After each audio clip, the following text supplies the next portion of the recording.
Hi,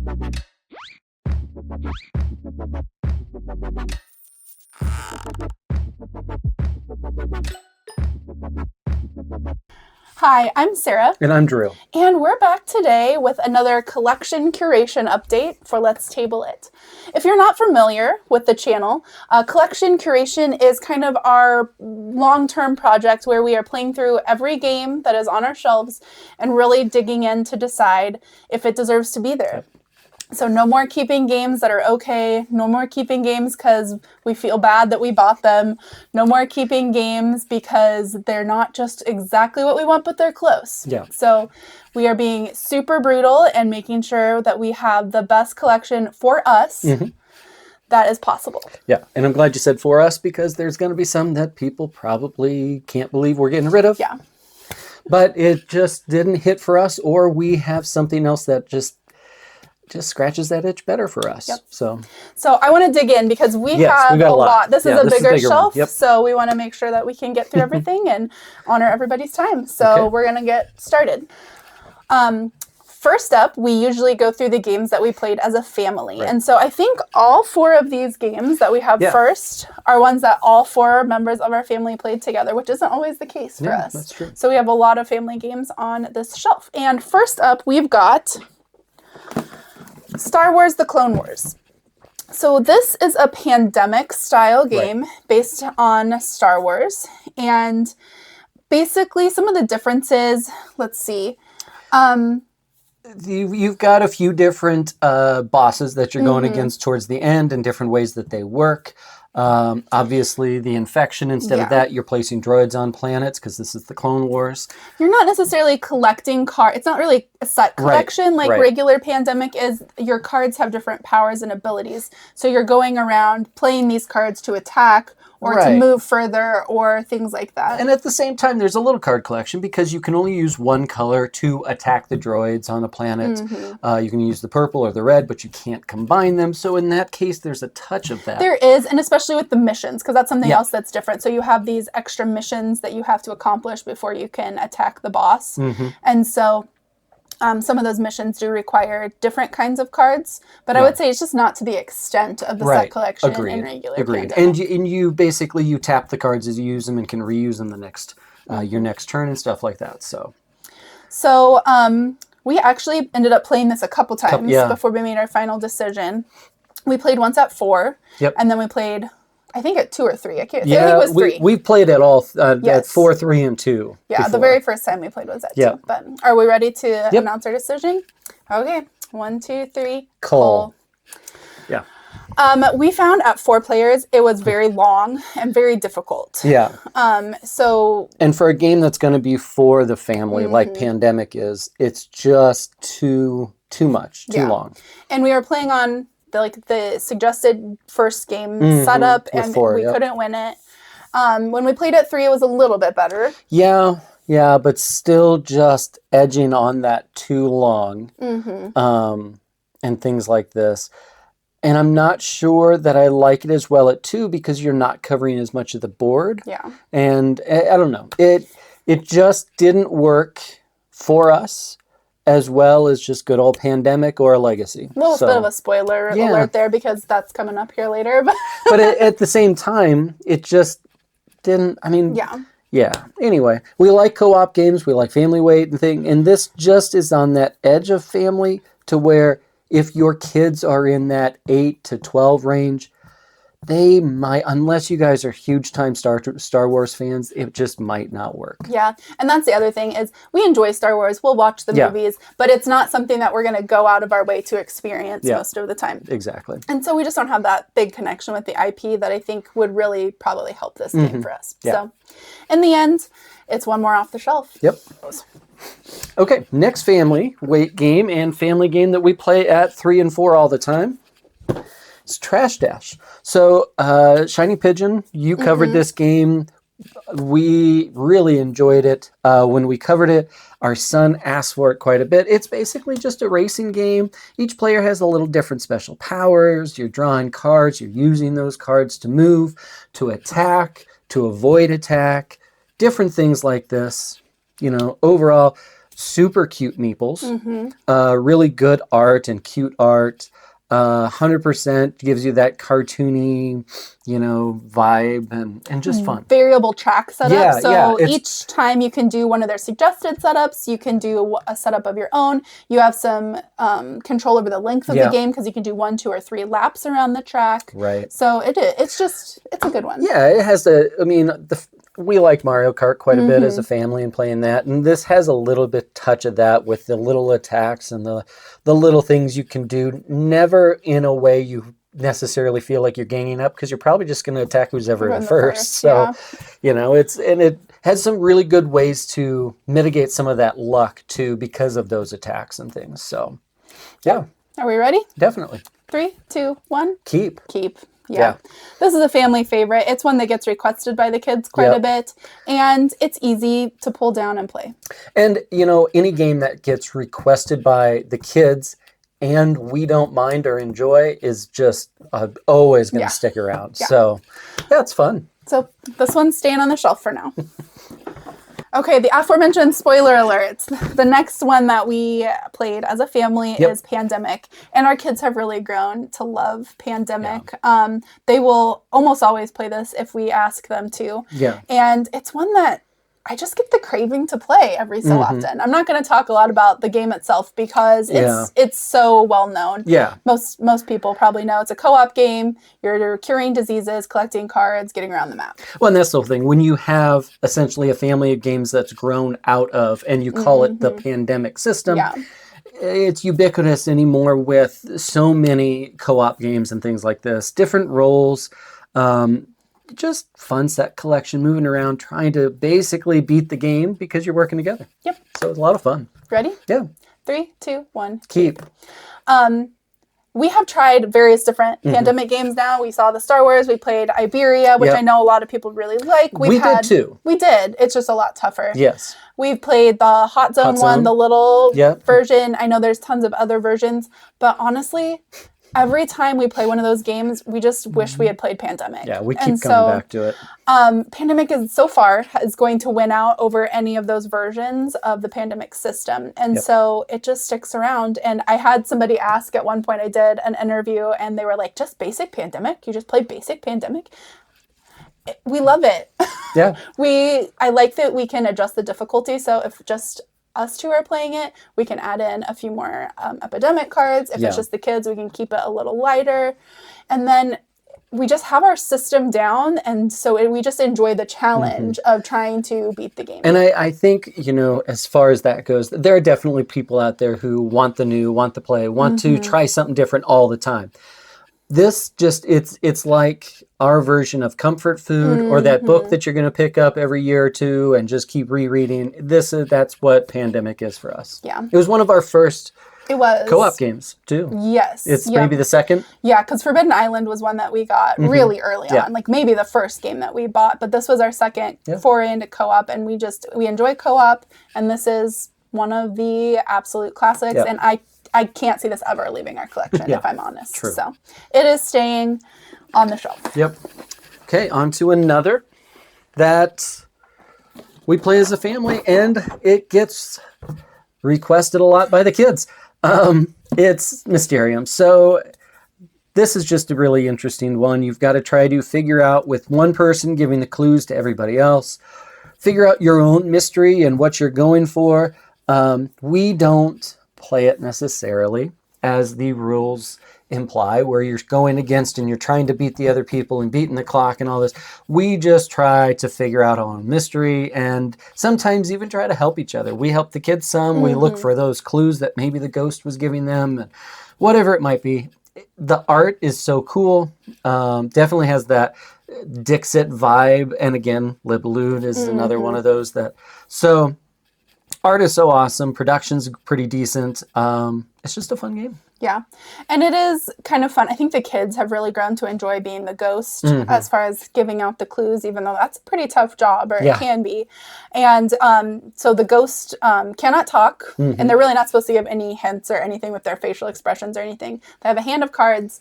They're going to divvy them out to the players, and then the players have to figure out first who their person is. second, where the scene is, and third, what the murder instrument was. Weapon. Yep. It's a little dark, but our family can handle that. No more than Clue. No, it's not. So, it is really a fun one, and we do try to beat the clock. Yes. We try not to just play until everybody gets it. But are we ready? Yep. Okay. 3, 2, 1. Keep. Not only is this one staying on the shelf, but I just bought an expansion that we got to play with for the first time when we got this back out. And I'm probably looking for, I know there's at least one more expansion, if not 2 more expansions. But we play this so much that we would enjoy that content as well. Yeah, so this one's not only staying on the shelf, but it's probably going to expand what we have for this universe. And the great thing is the insert has a little bit of room for some of those too. So it's kind of nice. So it won't take up any more shelf space. But Mysterium is a keep for us. Okay, next we are moving on to games that we played as a couple. Right. So here we go. First up, we've got Windmill Valley. Windmill Valley is probably one of the heavier games in our collection. There's just a lot of moving parts and a lot of things that you can do on your turn. And one of the really cool mechanisms in Windmill Valley is your action selection. So you have this actual windmill thing with gears on it. And every time you will turn yours 1, 2, or 3 gears, depending on the board situation. And then you will choose one of the 2 actions that you have on your windmill. And you can also upgrade those actions and add more actions in as the game goes on. So it's super customizable. Right. And in the end, you are trying to probably gain the most, it's probably money in the end. It's essentially gain the most. You're trying, but a big part of that is you're wanting to plan out your field in such a way with the tulips that they will score best. It's an optimization. Yeah. So again, it's a little thinkier. It's a little longer than maybe some of the other games in our collection. But will we keep it? Are you ready? Yep. 3, 2, 1. Keep. So we do enjoy this one. This was only our second play of it, but I think we're starting to get that rule set down a little bit. Yeah. One of my goals is to get this out again in the next couple weeks and play through it again, just to kind of internalize that rule set so that it's not like relearning the game every time we get it out of the box. And again, not only is this one staying, but I'm in the process of printing some upgrades for it. So upgrading the little tulip parts and maybe even doing an organizer into this one so that it's even easier to hit the table. Yeah, that'd be great. It's a good game. Honestly, once you get going into it, it doesn't necessarily feel heavy as in rules heavy. It's the decisions that really make it tougher. And that's perfect because I don't mind a tough decision. I don't want to go through a 40-page rule book to figure out how to actually take a turn. Yeah. And I will say, I think one of the things that really draws me to this one is just that your customizable windmill. You get to draft different powers. You get to draft different end game scoring conditions. And so you can really choose your strategy and make it work. And so there's very many ways that you can win this game. Lots of ways to score points, lots of strategies to try out. And so that's something that will always keep us coming back to games. Yep. So Windmill Valley is a keep. Okay, next as a couple, we tabled Lore. So I got this a few years back on Kickstarter. The art is absolutely gorgeous. The same artist has gone on to do stuff like Alte and some things like that. Absolutely gorgeous art. We got it back out to the table. We got going on it. And man, this is, it's rough. Yeah. I don't know that I can tell you what I'm supposed to be doing in this game. If I'm honest, you're moving your pawn around to different areas. You're collecting some cards. You're trying to do these quests and fight these creatures. But it's pretty convoluted with the current rule set. Yeah, and so, I don't know, should we say whether we're keeping it or not? Sure. And then we can go from there? Okay. 3, 2, 1, meh. Keep. Here's the caveat. I backed because they had, I backed the second edition. So basically what he's done is he's gone back through and retooled the rule book, made some tweaks, made some changes. And for those of us who were first-time backers who backed the project the first time around, we're basically getting it at just over cost. I mean, he's barely making anything on those that are returning. I think what he's really trying to do is make this a better game, even if he's not going to make money at it. So I'm hoping that we get that within the next year or so, hopefully. I want to give it one more shot with the retooling, with the changes and everything, because I like the idea. I like the look of it. I like even not just the art, but the idea of moving your pawn, going to different locations, using what you can do at those locations to battle in different ways, to go on these quests. All of that is there. It was really just not clear and convoluted and a little rough, very rough. So I'm fingers crossed. So I remember the first time we played this, I didn't hate the game. No. I thought it was fine. The art is what sells this game for us. And then we just never got it back out. It was probably 2 or 3 years before we played it the second time for this. Yep. And in going through the rule book and in our tastes evolving in games and us being a lot more particular about what we look for in games, we did not finish our play of this. That's why Drew said we tabled it. We didn't necessarily play it. But I would say with its current rule set, it is not playable. No. Like, it is very, very difficult to figure out what you're supposed to be doing. And so we are keeping this for now. I think what I might do is kind of put it into another room, like on another shelf, just so it's not taking up valuable shelf space right now until we get that second rule set, and then we'll give it another shot and see and I'm hoping that it really tweaks things and just refines and irons out and all those things that you need. I'm hoping that makes the difference. We'll see. Hopefully I'm optimistic. I think we both sat down and were like, we want to like this game. Gosh, it's so pretty. The production is amazing. The gameplay's not there. It just ticks every box except for the gameplay itself. And again, I just feel like a few ironing out here and there, and again, clarifications and some stuff like that. I feel like with those things, I am very willing to give it another shot. I'm not going to say it's a keeper necessarily, but I want to give it one more shot with this new iteration. Yep. So it's staying for now. We'll see after that what happens with it. Yep. But Laura's sticking around for a little while. Next up, we played a game of Shallow Sea. So this was probably our third or fourth play of this one since we got it, probably last summer or maybe last spring. Yeah, something last like spring. that. In Shallow Sea, it's very Cascadia style-esque, where you are drafting a tile and a fish meeple on your turn and placing them onto your board. And your tiles might be reef tiles, which will need different colors of fish around its edge to complete, or it might be a goal tile, and those goals might be something like have 2 of the same color fish in this direction, or have this surrounded by all of the different colors of coral or something like that. And so then you are flipping those tiles over when they are complete and scoring those points at the end of the game. Yeah, and you mentioned Cascadia. I think it's got a touch of that to me of Calico to it. But Cascadia definitely fits with the fish and the tiles and stuff like that. I just don't think it's quite as open as Cascadia. Yeah, it does close up a little bit, but I will say it's not as closed as Calico, because you're going to have spaces open at the end of the game. You're going to play until you have 4 spaces open on your board. Right. And so I personally feel like there's never a time when I'm like, oh, I can't place anything that's going to help me out. Right. Oh, yeah. Yeah. So. It's definitely not to that degree. This from Bad Comet, this is what their 3rd or 4th game, and have gradually gotten more refined and better. Production, as always, with Bad Comet is so good. So those things are awesome. I would say this is probably one of their lighter games, if you're looking for an entry point. Yeah, I think you're probably right. Because when you look at Life in Zonia, Wondrous Creatures, this is definitely lighter than those two.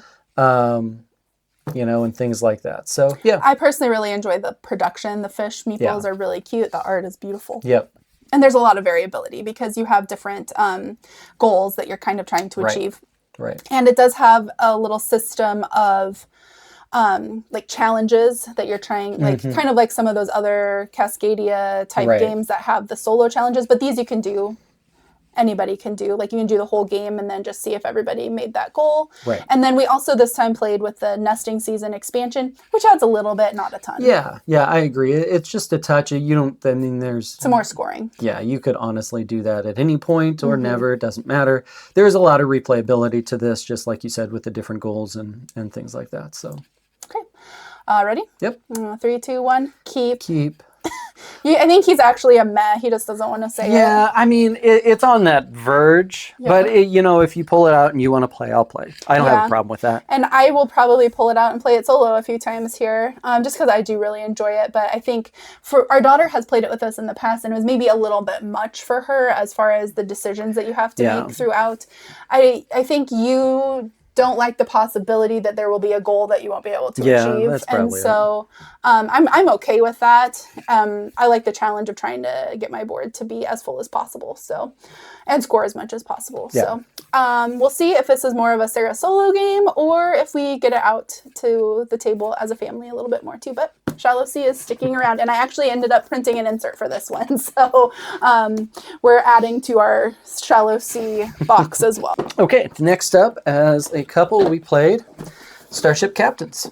So this is another one where you are basically going through and contract from fulfillment. That's a big part of it. Yeah. That I would say, that's one of the primary ones. You're trying to fulfill the contracts. There's a little bit here and there of, battling the pirates or doing this, that. You're upgrading your meeples or characters as you go There's through. a little bit of tracks with the different civilizations that you're trying to impress. Yeah, and so it's got a few different areas, but overall gameplay is fairly straightforward. I don't think this has anything convoluted about it. It has some really cool mechanisms with your meeples, whereas when you're upgrading them, you get more things. And then also you have the sliding track. So you'll slide all of your meeples until a certain point, and then that's the pool that you have to work with on your next turn. So it has some cool mechanisms. Yeah, and so the way you put those back is going to determine what happens in a couple, in 2 more rounds and what comes out and when and how that all works. So, it's a fairly simple system overall. Are you ready? Yeah. Okay. 3, 2, 1. Keep. Yeah. When we first started playing this one, I was a little worried that it was too simple, that there just wasn't enough going on. But by the end of the game, I started to see some strategies. Because I thought the strategy I was taking was like the strategy to go. Because I was going for contracts, those missions that you can fulfill. I really went heavy on that. Drew went a little heavier on the pirates and filling up your cargo bay.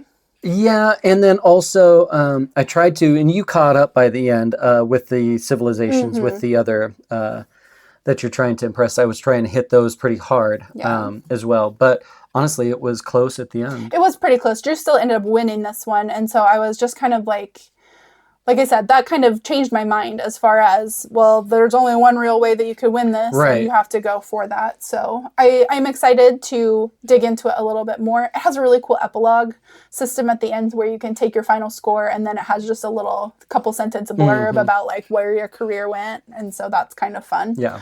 I'm not going to say that this is a forever game for us. I don't know if at some point we'll have seen everything it has to offer and be done with it. It's definitely a possibility. I wouldn't say that either, but keep it around for a couple more years. And, as we play through, there might come a time when we're like, yeah. And the kids are Star Trek-y fans too, so they might be interested in trying it with us at some point as well. Yep. So Starship Captains is sticking around. Down to it. Next up, I'm going to try to say this correctly, but if I mess up, I apologize. Atiwa, which is a management game, kind of. Oh, yeah. Where you're, man, how do I even explain it? You have different tiles that you can place different types of meeples on. So you've got bats that can go into houses or different bat spaces. You've got different kinds of livestock. You've got fruit that you want to collect. Right. And you are trying to pretty much increase the population of your village. Right. But you still have to be able to feed everybody. Because it is a Rosenberg game. Yeah. So you have to feed the people. So there is just a lot of decision space. There's some really interesting mechanisms with, as you fill up your player board with your trees and things like that, and then you're going to spend those, but you kind of want them to be up to certain points because then you're going to get bonuses. Yep, exactly. And so there's quite a bit going on with this one. Yeah, it's definitely, got a lot of decision space. And again, it's that optimization of how to build this as quickly as you can, yet in such a way that you can keep everything to the end and use it the best. It's definitely an interesting one. Yeah. So And the theme is really the cool. theme is very interesting, and I probably learned a lot about how bats can really benefit these villages, and so it's very interesting. We first were able to play this at a local gaming convention, and we just barely scratched the surface of what we could do. I feel like, because I was trying to learn it really quickly, and then I was able to get a used copy of it, and we were able to play it again. And are we just ready to reveal? I think so. Okay, 3, 2, 1, keep.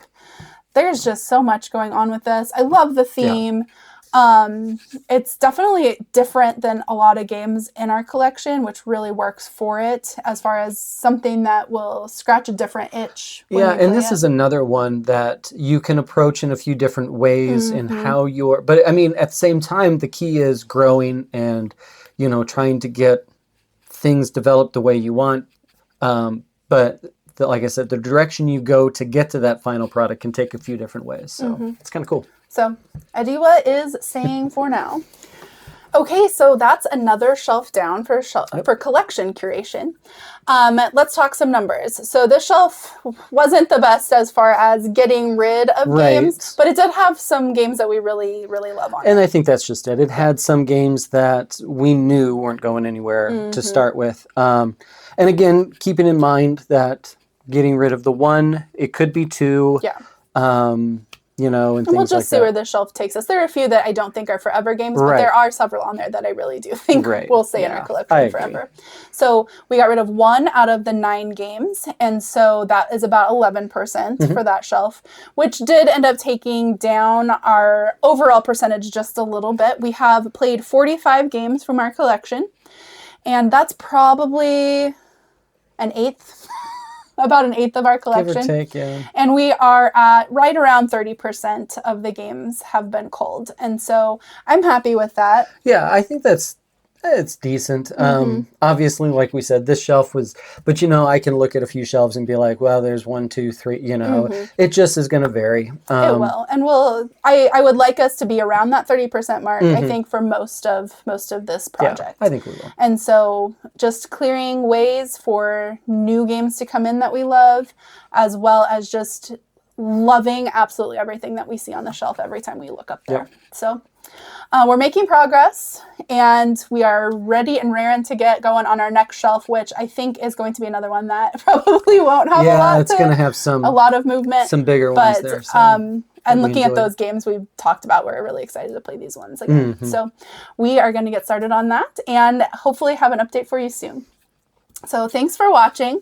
You can find us on Instagram at Sarah Always Loses, and please make sure you are subscribed to Let's Table It so you don't miss any other collection curation updates or board game reviews that come up most weeks.